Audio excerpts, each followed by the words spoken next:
You know that feeling when you're walking through life thinking everything's fine, and then the ground gives out from under you? That's what this is. My name's Jake, I'm 37, and I thought my wife and I had a good thing going. We've been married for almost 10 years. No kids, but we've got a house, a dog named Bear, and what I thought was a strong foundation. I work in IT, remote job, stable hours, decent pay. My wife, Laura, works in marketing. She's always been more social than me, more outgoing. That was one of the things I liked about her at first. She could walk into any room and light it up. But lately, that light felt like it wasn't shining toward me anymore. I guess the first sign was the phone. She started guarding it like it was a damn nuclear briefcase. Wouldn't leave it out, even for a second. She used to scroll TikTok next to me in bed, now she turns her screen away and takes calls on the patio with the door closed. I tried not to overthink it. I told myself, she's stressed. Work's intense. Everyone's on their phone too much these days. Then came the late nights. Just a client dinner, she'd say, or the team went out after a pitch. That kind of thing. And it wasn't every night, just enough to be noticeable, but not so much that I could call it suspicious without sounding paranoid. I wanted to believe her. I really did. But something inside me started to itch. You know that gut feeling you try to ignore because the truth would hurt too much if you were right? Yeah. That's where I was. Out of what I did next, but if you've ever been in my shoes, you'll understand. One Friday night, she came home late again. Said she was at Rachel's after work, having wine and venting about office drama.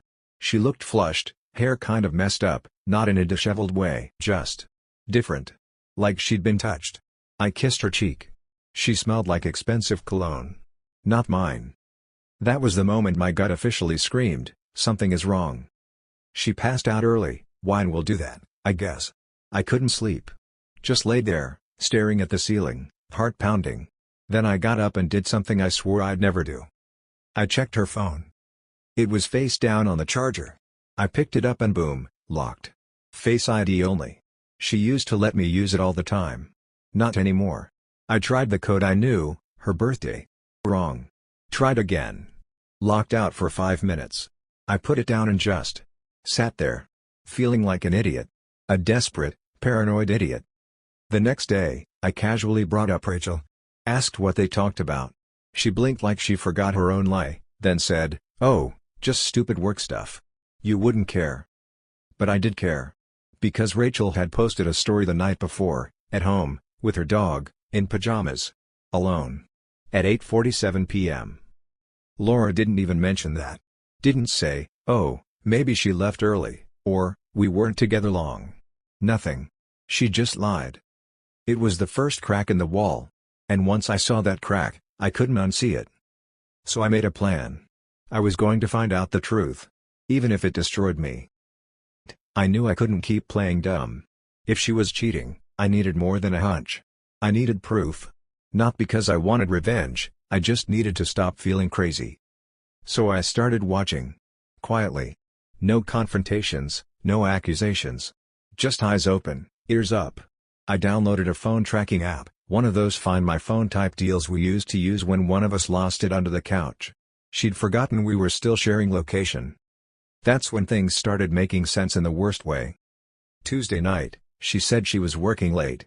Big client pitch. Left around 6 p.m. and kissed me on the forehead like nothing was wrong. I waited an hour, then checked the app. She wasn't at her office. She was across town. In a residential neighborhood I didn't recognize. She stayed there for 2 hours. Then suddenly her icon was moving. 15 minutes later, she texted, "Still at the office. Might be home late. Love you, red heart emoji." I stared at the message, the red heart at the end, and felt my stomach twist. That emoji used to mean something. Now it felt like a knife. I screenshotted everything. The next night, I pretended to have a last-minute meeting with a client and left the house. But I didn't go far. I parked 3 blocks away and waited. Sure enough, 30 minutes later, she pulled out of the driveway in full makeup and a short dress. I followed her. She went back to the same house. And this time, I saw him. Tall, athletic build. Opened the door like he'd been expecting her. She smiled, the smile I hadn't seen in months, and walked right into his arms. And that's when I knew. It wasn't in my head. It was real. hands trembling on the steering wheel, staring at the front door of that house. I don't know what I expected. Maybe she'd just dropped something off. Maybe it was innocent. But when she leaned in and kissed him like she used to kiss me, my heart shattered in real time. She wasn't confused. She wasn't drunk. She wasn't caught up in something that just happened. She was in it. Completely. They went inside together. I waited outside like some pathetic private investigator, trying to breathe. 20 minutes passed. Then 40. Then an hour. Lights were on. I could see silhouettes through the curtains. They were laughing. Drinking wine. At one point, I swear I saw her straddle him on the couch. I felt like I was watching my marriage die through a window. Every part of me screamed to get out of the car, pound on the door, drag her back home and demand answers. But I didn't. I stayed frozen. Because deep down, I knew. The moment I confronted her, the illusion was over. And I wasn't ready yet. I needed to be smart. I needed to protect myself. She came home after midnight, smelling like that same damn cologne. Hair tousled. Lipstick slightly faded. She crawled into bed next to me and whispered, "Sorry I'm late, babe. Long night." I didn't say a word. Just stared at the ceiling, trying not to break. That was the night I truly realized the person lying next to me wasn't my wife anymore. She was a stranger wearing my wife's face. A week passed after I followed her to his house. 7 long days of pretending, of sleeping beside a liar, of looking into her eyes and seeing a mask. Every time she laughed at something on her phone, every time she called me honey, I felt like vomiting. So I planned it. Saturday morning, I made us both coffee. Acted normal. Smiled. She was wearing a hoodie of mine, barefoot in the kitchen, humming like she hadn't just been screwing another man behind my back. I handed her the mug and said, "Can we talk?" She paused. Just for a second. That split-second hesitation was all I needed to know. She knew. I sat across from her at the table and said calmly, "I know about him, Laura." Silence. Her eyes didn't widen. She didn't gasp. She didn't even fake confusion. She just stared at me like she was trying to read how much I actually knew. Finally, she said, "What are you talking about?" "I followed you. I saw the house. I saw him. I know everything." Her face tightened. No tears. No shame. Just cold calculation. "You went through my phone?" "I didn't need to. Your lies fell apart all on their own." That's when she snapped. "You had no right to follow me. That's controlling and creepy." I actually laughed. Not because it was funny, because it was insane. She cheats, she lies, and somehow I'm the bad guy? That was the moment I knew this wasn't a mistake to her. This wasn't a slip-up or a one-time thing. She had rewritten reality to make herself the victim. And I was just collateral. I expected tears. Or begging. Or at least some form of human remorse. But no, Laura went on the offensive like a seasoned politician caught in scandal. "Okay, so maybe I've been seeing someone," she said, arms crossed like a petulant teenager. "But only because you haven't been present for years. You're always working. You barely even look at me." That hit me like a slap. Not because it was true, but because it was her go-to move. Blame me. Rewrite the story. Twist the knife just enough to make me doubt myself. I fired back, "Don't put this on me. I asked you. I begged you to talk to me. To tell me what was going on. You chose lies over honesty. Cheating over communication." She rolled her eyes. "Oh, please. Like I was just going to ruin our lives over some stupid feelings. It was easier this way." "Easier for who?" I asked her how long it had been going on. 4 months, she said. "But it's not serious. He just listens. He makes me feel seen." She said that to my face. Like I was some wallpaper she'd gotten bored of. I could feel my heart splintering. This was the woman I once believed would grow old with me. And now she was sitting there, sipping coffee from the mug I bought her last Christmas, calmly explaining why my pain didn't matter. I asked her to leave. She refused. "I'm not going anywhere," she said. "This is my house too. If you want space, you go." And that was when I realized, this was war. And she wasn't backing down. Morning, things got weird. Laura didn't move out. She didn't even try to make things right. Instead, she acted like nothing had happened. She went on living her life like it was a reality show and I was just some disgruntled roommate she had to tolerate. She'd laugh loudly on the phone in the other room, whisper late at night with her back turned to me, and leave the house dressed like she was heading to a date, because she was. And you know what the worst part was? She stopped hiding it. She wanted me to know. One night, I heard her in the kitchen talking to someone on speaker. I wasn't trying to eavesdrop, but her voice was carrying. She said, "Yeah, he knows. He's being dramatic about it. Honestly, I thought he'd already left by now." She laughed. She laughed. Like this was all a big inconvenience. Like I was the problem for not packing up and disappearing quietly. The man I saw her with? His name was Bryce. I found his Instagram. Of course I did. Laura had commented a fire emoji on one of his shirtless gym pics. I scrolled through his profile like I was studying my enemy. Personal trainer. Motivational quotes. Alpha mindset crap. I wasn't even angry at him. I was angry that she threw away 10 years for someone who uses the phrase rise and grind. I finally asked her why she was doing this. Why she didn't at least try to win things before starting something new. Her answer? "I didn't think you'd find out." And that right there? That was the moment I stopped grieving the woman I married. Because she was already gone. Something inside me shifted. I'd spent weeks reeling, hurting, wondering what I'd done wrong. But now? I was done playing the fool. She thought she'd broken me. She thought I'd either snap or slink away. She had no idea who she was dealing with.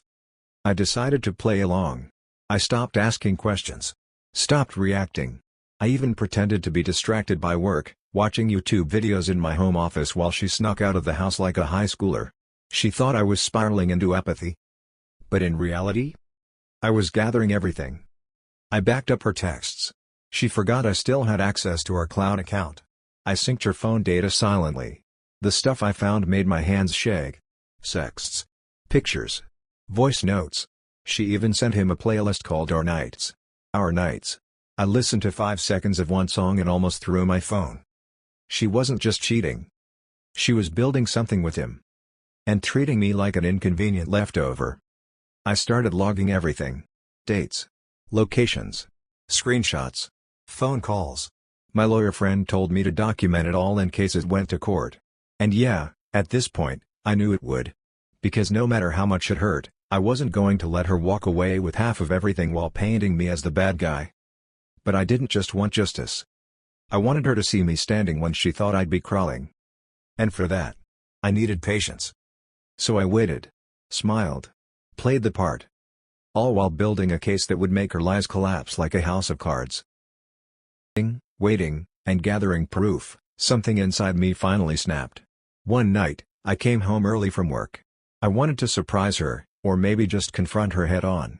But as I pulled into the driveway, I heard laughter coming from inside the house. Her laughter. Not mine. I pushed open the door quietly. The lights were dimmed, the music was soft, and there he was.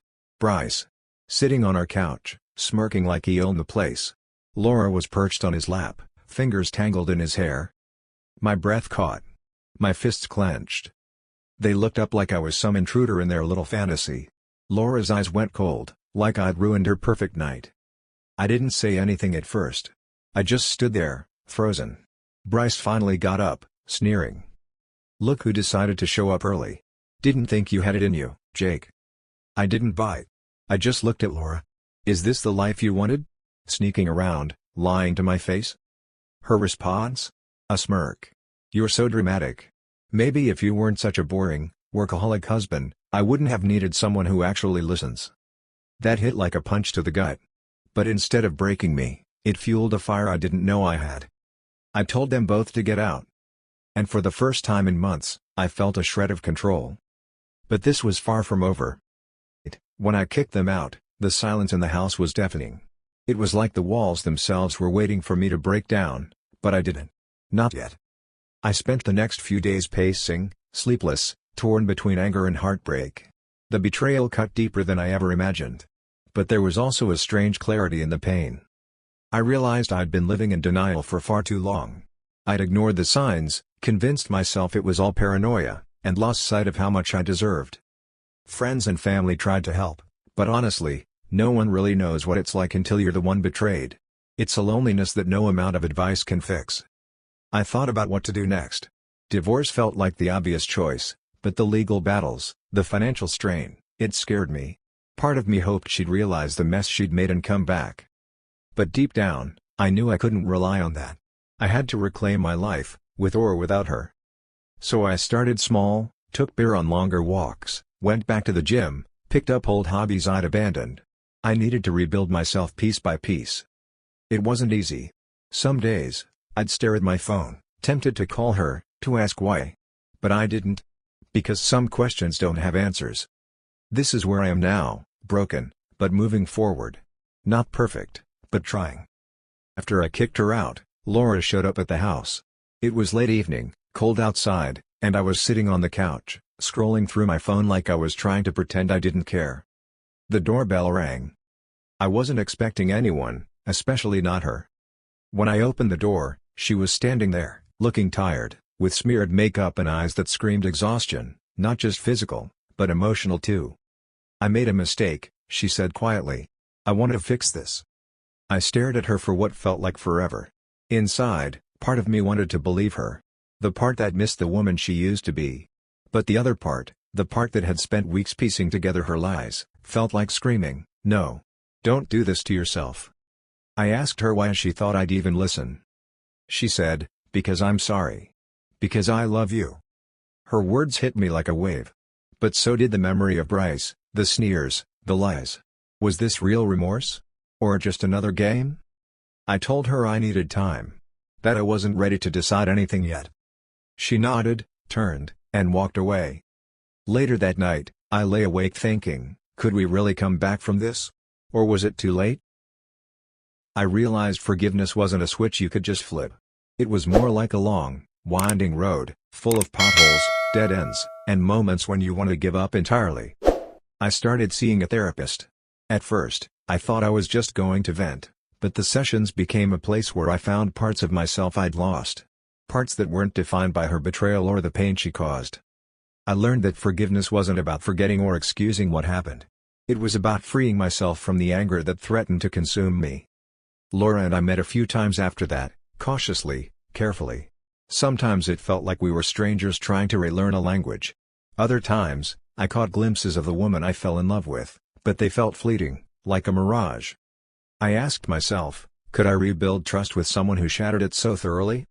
Some days, the answer was yes. Other days? Hell no. I realized I had a choice, stay trapped in bitterness or try to find peace, for myself. I chose peace. Not because I forgave her fully, but because I needed to forgive me, for staying as long as I did, for trusting blindly, and for still hoping, despite everything. The road ahead was uncertain. But for the first time in months, I felt a flicker of hope.